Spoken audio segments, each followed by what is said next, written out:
Hola amigas, hola amigos hispanosparlantes que nos sintonizan desde los 5 continentes donde haya comunidades de venezolanos y de hispanosparlantes hermanos que se sintonizan a través de nuestro portal web www.elvenezolanotv.es. Bienvenidos a la entrevista en esta revista informativa.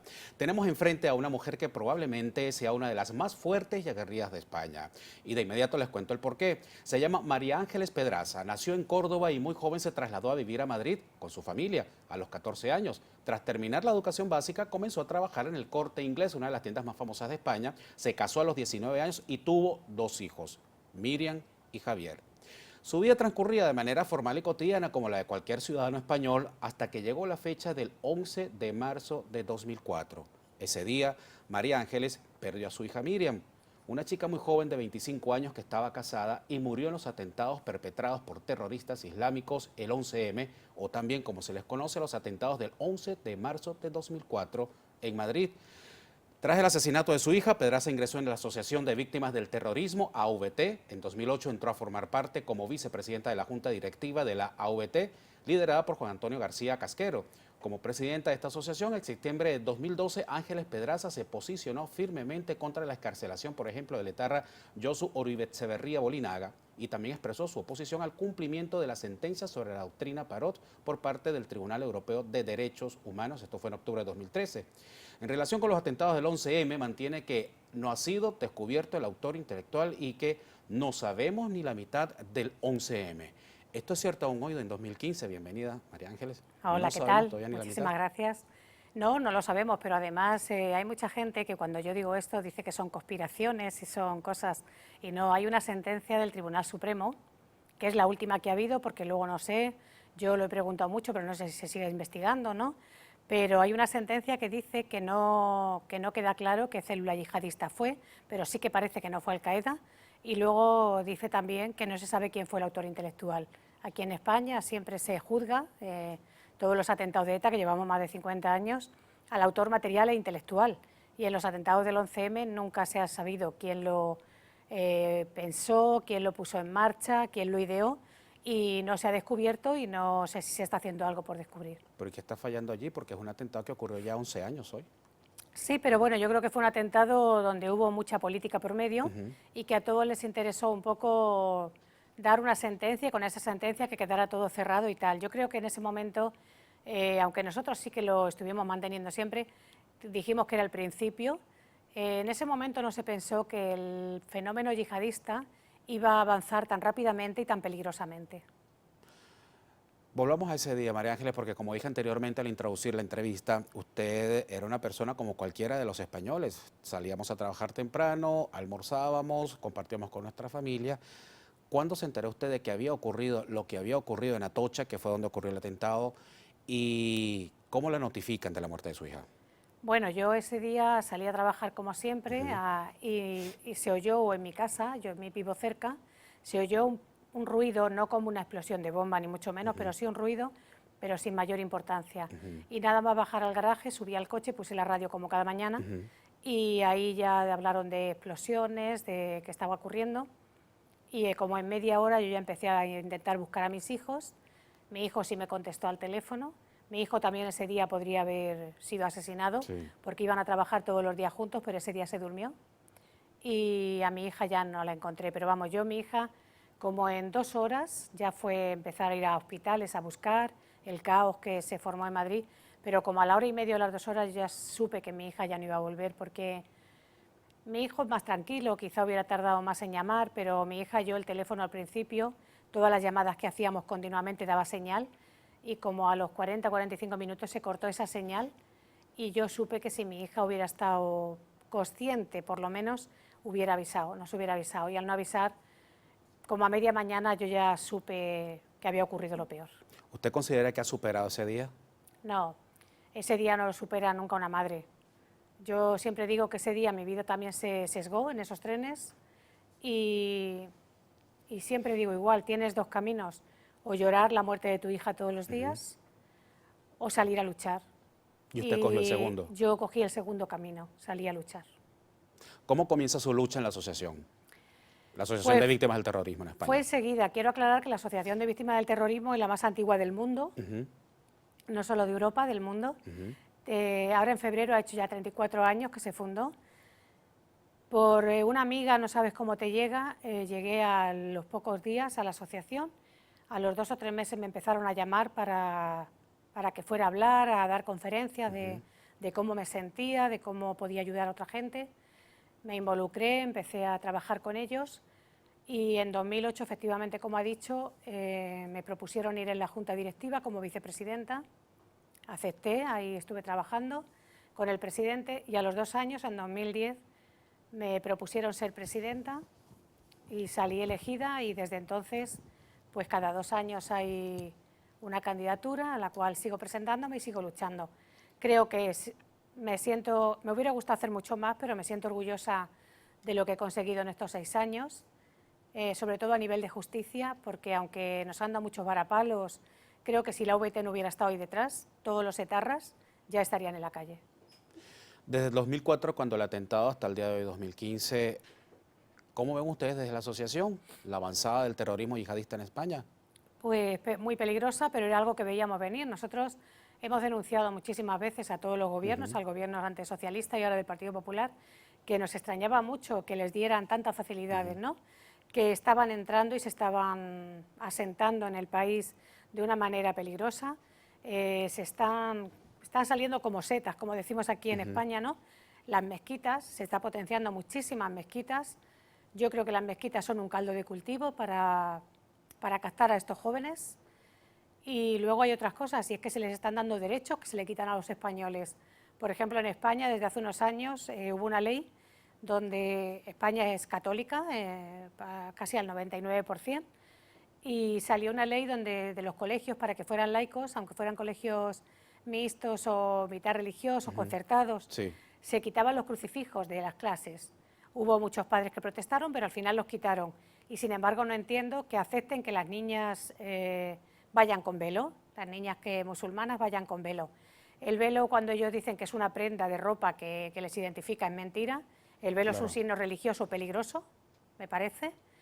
Y sin embargo les están consintiendo ir con velo. Yo no puedo entender que a un niño español que quiere ir con una gorra de su de equipo favorito de deporte no pueda ir, porque es una falta de respeto ir con gorra, y si a una niña le dejen ir con velo. ¿Por qué considera usted que el velo es peligroso? No es que considere que el velo en sí sea peligroso, sino que porque estando en un país donde saben qué tipo de religión hay, donde van a un colegio que saben que no es musulmán y donde yo creo que todo el mundo tiene derecho a irse a otro país, a vivir bien en otro país, pero yo creo que te tienes que adaptar un poco a las costumbres de ese país, ¿no? Nos pasa a todos cuando salimos. Yo cuando voy a Marruecos o a Túnez, a mí no me dejan entrar sin velo en una mezquita y no tengo iglesias cristianas para ir a rezar. Entonces yo no sé por qué aquí hay que dar tantas facilidades. Creo que cuando vienen ellos aquí a España hay que respetar que han venido, que puedan tener la mejor forma de vida posible, pero tienen que adaptarse a las costumbres españolas. Y no pueden ir con velo, porque el velo significa un signo religioso. Y si no tiene, en esa clase han quitado un crucifijo, que es el signo de los católicos, no tiene por qué haber un velo. Ustedes están involucrados con algunos casos importantes. Me comentaba Sí. usted, por ejemplo, el desmantelamiento de aquella pandilla o banda, de aquella célula terrorista en Barcelona, y también con el caso de 2 niñas que fueron captadas por el Estado Islámico. ¿Cómo van estos casos y qué han descubierto ustedes tras bastidores?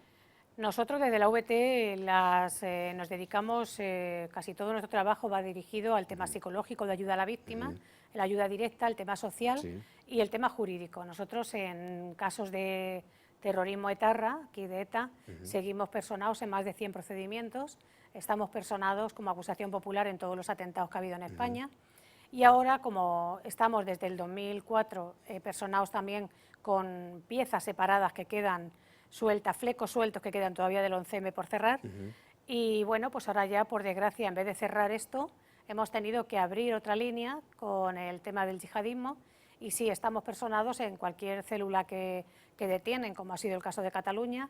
Eso todavía está en la audiencia, nosotros nos van informando como parte, pero de momento se ha avanzado poco. Pero por supuesto vamos a estar personados en todo el tema del yihadismo que haya, para que si se le escapa algo a algún fiscal que no quiera, pues ahí estará la VT. A mí me llama mucho la atención porque las prácticas de reclutamiento de los agentes de la yihad o del Estado Islámico en España pues se enfocan o buscan víctimas y muchas veces son víctimas españolas, o sea, son jóvenes españoles que están adaptados a una forma de vida, a un estándar de bienestar, etcétera, y que sin embargo son captados pues para desmejorar en estos estándares de vida e irse a una aventura fuera de las fronteras, una aventura de guerra y de sangre.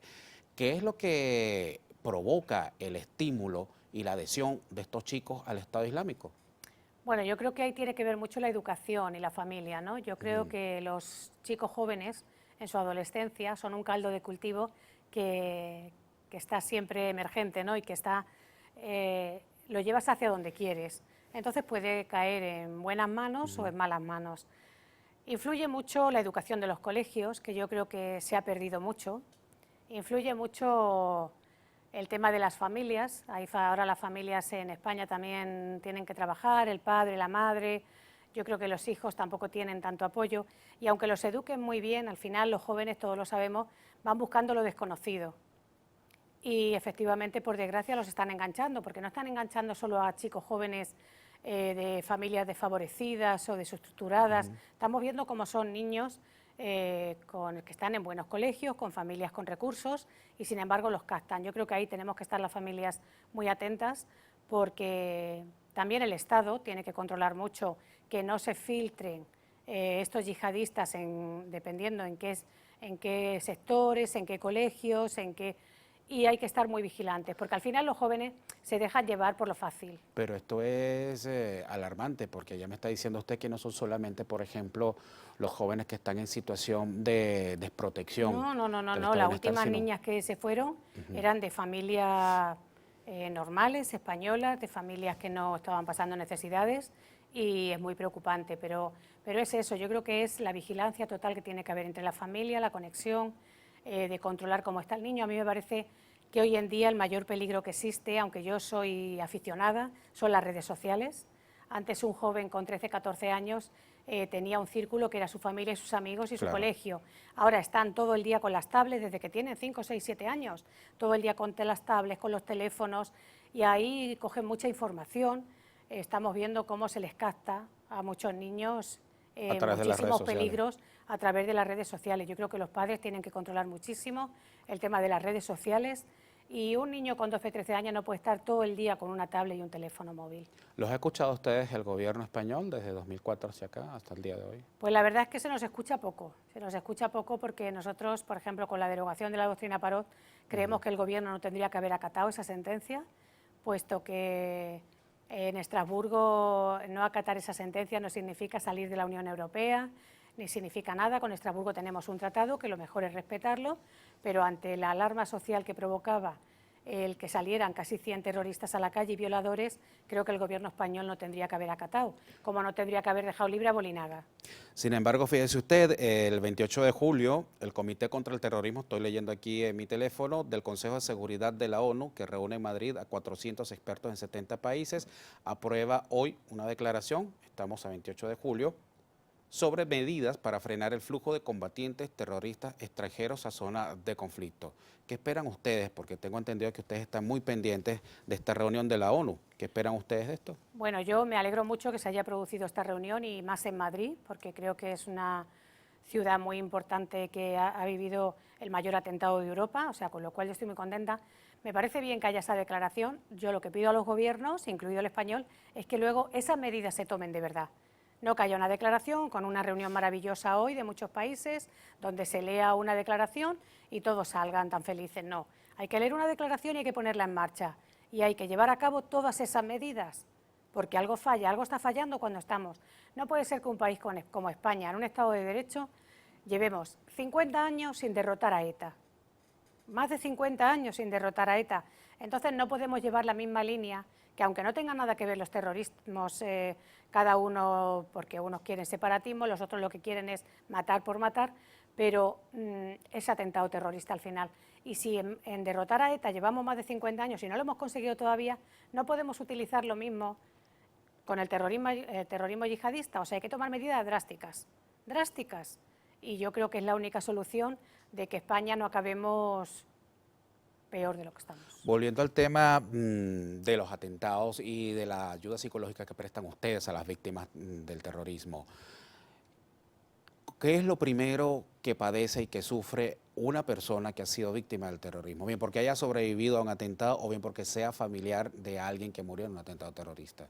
Bueno, pues esto es muy curioso porque ahora se está haciendo un estudio porque estamos viendo cómo se está retrocediendo. ¿Ah, sí? La víctima del terrorismo es una condición de víctima, es muy curiosa porque cualquier víctima de accidentes de tráfico, de violencia de género, son también víctimas, con todos mis respetos, pero no pueden pedir justicia para que haya un asesino, el que les ha hecho lo que les ha hecho, que cumpla con la justicia. Claro. En el tema del terrorismo, primero, hay veces que no sabes quién lo ha hecho. Segundo, la víctima puede tener de pronto el duelo, iniciarse el mismo día y tener una recaída psicológica tremenda y no salir, o salir con el paso de los años. Pero ocurre algo muy grave y es que como aquí no se ha derrotado todavía el terrorismo y estamos viendo cada día en televisión la falta de justicia, porque había muchas víctimas que lo único que les consolaba era que los que mataron a sus familiares o les dejaron heridos cumplieran toda su vida en la cárcel, porque están condenados a 3.000 años, a 4.000. Hemos visto con la derogación de la doctrina Parot cómo ha habido asesinos que les ha salido cada muerte a 6 meses, 7 meses, han matado 20 y tantas personas y han estado 18 años en la cárcel. Eso ha hecho que muchísima gente que estaba como con el duelo dormido, ha habido un retroceso hacia atrás y ahora están psicológicamente peor que en el momento del atentado, con lo cual nosotros en la asociación hemos tenido que reforzar el número de psicólogos y el número de atención a la víctima, porque hay muchísimos que después de 20 y tantos años están recayendo y han recaído, porque después de tantos años de sufrimiento, de que ninguna víctima en España se ha tomado la justicia por su mano, que yo creo que eso también hay que reconocerlo, ¿no? Claro. A las víctimas.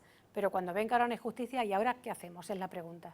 ¿Ustedes siguen por casualidad de la Asociación de Víctimas del Terrorismo el caso de Juana Chaos, que está en estos momentos refugiado por el gobierno venezolano en una de las regiones? Sí, me parece vergonzoso. Me parece vergonzoso que el gobierno venezolano tenga allí no solo a De Juana, sino a Cubillas y a muchísimos terroristas. Ningún país en el mundo tiene que darle apoyo a asesinos, porque no son presos políticos ni son separatistas, son asesinos. De Juana Chaos ha matado a 20 y tantas personas y los demás igual.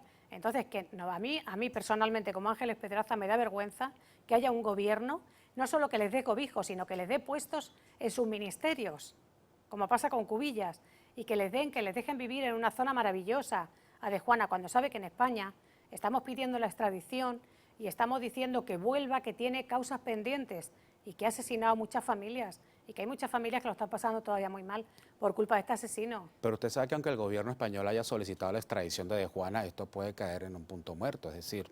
No, caerá porque tienen todo el apoyo. Nosotros desde la VT ya nos reunimos hace años, como 5 o 6 años, con el embajador de Venezuela aquí en España. Nos dijo más o menos que no se podía hacer nada. Y no se va a hacer nada porque hace muchos años y Venezuela no está por apoyar a los asesinos españoles, no por apoyar a las víctimas del terrorismo.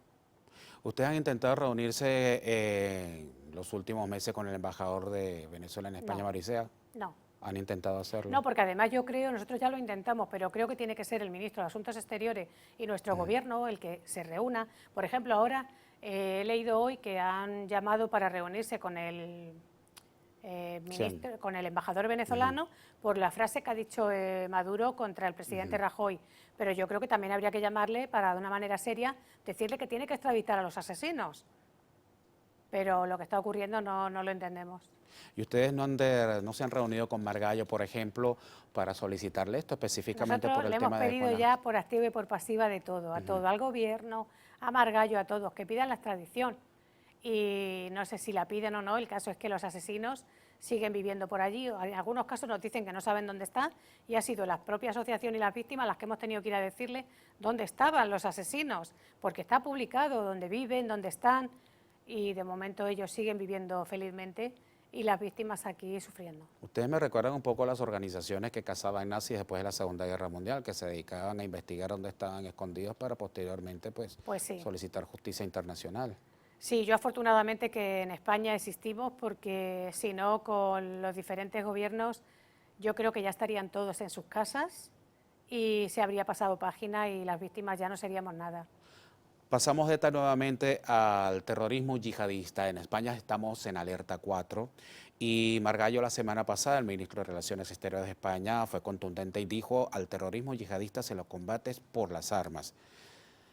¿Ustedes creen que esta es la solución en el caso de España? Porque nos imaginamos que cuando Margallo lo mencionó en términos de dirigir un ejército a combatir al Estado Islámico en el corazón del Oriente Medio, donde se están desarrollando todas estas guerras alrededor de esta formación terrorista. Pero en España, ¿cómo se combate el terrorismo? ¿También con las armas o de qué manera? Yo creo que hay muchísimas formas de combatir el terrorismo, hay que cortarlo de raíz. Y vuelvo a repetir, como he dicho al principio, tú no puedes enviar a un grupo con armas a ningún sitio, ni a Oriente Medio, ni a ningún sitio, cuando aquí estás dejando que estén creciendo.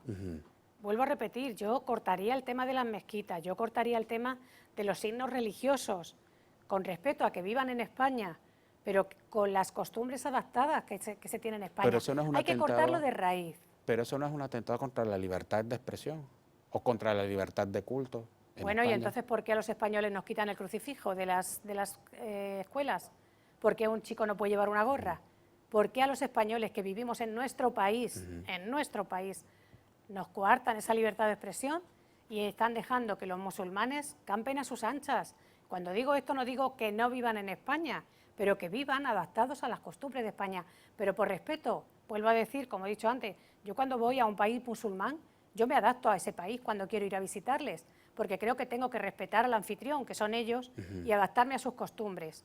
Yo no entro con un crucifijo en una mezquita de Marruecos, ni en Túnez, ni en ningún sitio. ¿Por qué ellos aquí sí tienen que estar con los pañuelos puestos en la clase y los españoles no? Eso no es libertad de expresión, eso es, porque vuelvo a decir que libertad de expresión es ir con un vestido más corto, más largo, pero no con un signo religioso cuando a los españoles nos están quitando los nuestros.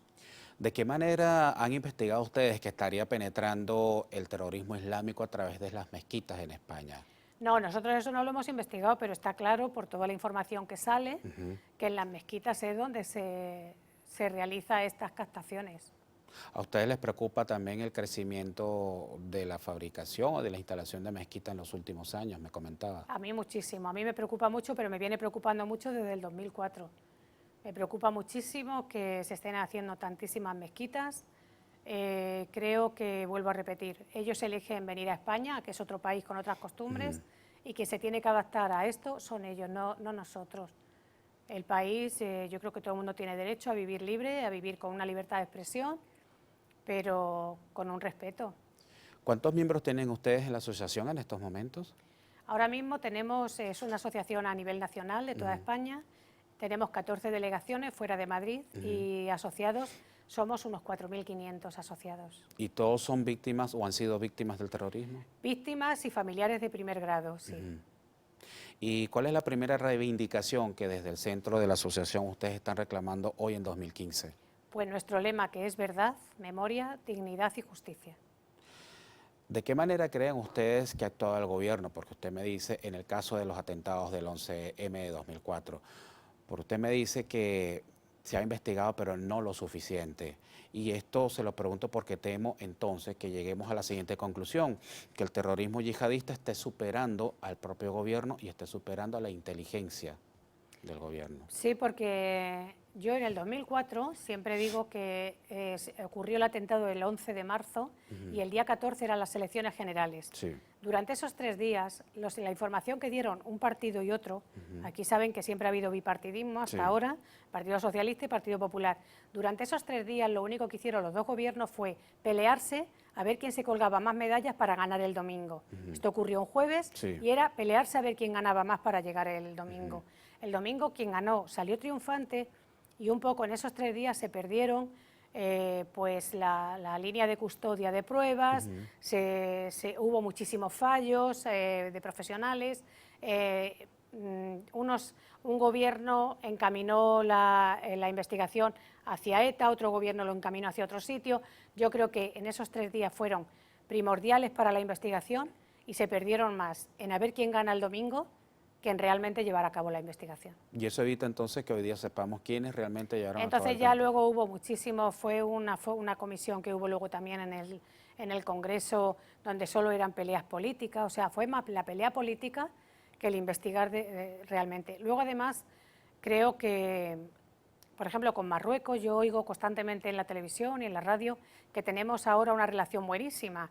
Bueno, pues yo le diría al gobierno nuestro que si tiene una relación buenísima, que pida al rey de allí de Marruecos que extradite a los que están allí en las cárceles condenados por los atentados del 11M, porque si ellos vinieran aquí a España y se les investigara, aquí se les preguntara, yo creo que dirían más de lo que saben, pero no han dejado que vengan. No han dejado que vengan y no se les puede interrogar. Entonces, ¿por qué no piden la extradición de estos dos condenados? ¿Por qué? Pero usted entonces estaría alegando un poco o insinuando un poco complicidad del gobierno de Marruecos. No, jamás. Yo eso no voy a hablar nunca de complicidad, pero quizá hace falta más firmeza. Usted conversaba cuando le comentaba acerca de la reunión de la ONU, o me decía, mejor dicho, cuando le conversaba sobre la reunión de la ONU en Madrid, de la reunión antiterrorista de la cual participa el presidente del gobierno, Mariano Rajoy, que deben aplicarse medidas. Desde el punto de vista de ustedes, de la Asociación de Víctimas del Terrorismo en España, ¿cuáles son esas medidas que tiene que aplicar el gobierno para evitar la penetración del terrorismo yihadista y que no se están aplicando en estos momentos, aparte de controlar pues, la penetración en las mezquitas? Pues también habría que controlar mucho el paso de fronteras. No puede ser que... Yo recuerdo siempre el caso de los atentados de Charlie en París. Ah, los de Charlie Hebdo, sí, Charlie de la Hebdo. Revista. Bueno, pues la mujer del que fue asesinado huyó. ¿Y cómo puede ser que después de haber ocurrido, dicen que ella y él estaban buscados en busca y captura en Estados Unidos, en Europa y tal? Bueno, pues ellos fueron capaces de cruzar por España. Ellos, un día o dos después, ella pasó por Barajas, se fue a Turquía o a Siria o no sé dónde. O sea que realmente esa busca y captura no está siendo firme, porque yo creo que el flujo de fronteras está haciendo que pasen por España muchos y yo creo que habría que controlarlo todavía muchísimo más. Bien, muchas gracias, María Ángeles Pedraza. Ella es la presidenta de la Asociación Víctima del Terrorismo ella misma porque perdió su hija en los atentados del 11M en 2004. Interesantes apreciaciones y puntos de vista sobre la penetración y el avance del terrorismo yihadista en España. Nosotros volvemos con nuestra revista informativa.